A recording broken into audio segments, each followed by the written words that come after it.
अजितदादांच्या विमानामध्ये सुसाईड बॉम्बरचा उपयोग झाला का असा सवाल अमोल मिटकरींनी उपस्थित केलाय। राष्ट्रवादीचे आमदार अमोल मिटकरी यांनी हा सवाल उपस्थित केलेला आहे।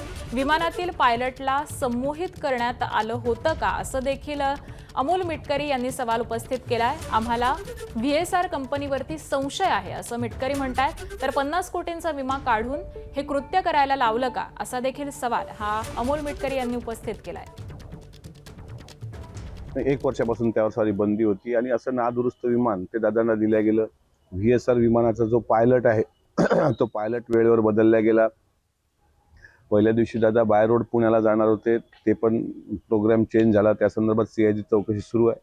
व्हीएसआर कंपनीच्या पायलटचा 50 कोटीचा विमा हा डिसेंबर 2025 मध्ये काढला गेल्याची बातमी आम्हाला समजली। त्याच्यामुळे त्याला 50 कोटीचा विमा उतरवून बाबा तुम्ही कुटुंबाची काळजी करू नका, आम्ही तुमचं सगळं बघतो असं त्या कंपनीकडून काही आमिष दाखवलं गेलंय का, या दृष्टीने सुद्धा चौकशी झाली पाहिजे, तपास झाला पाहिजे।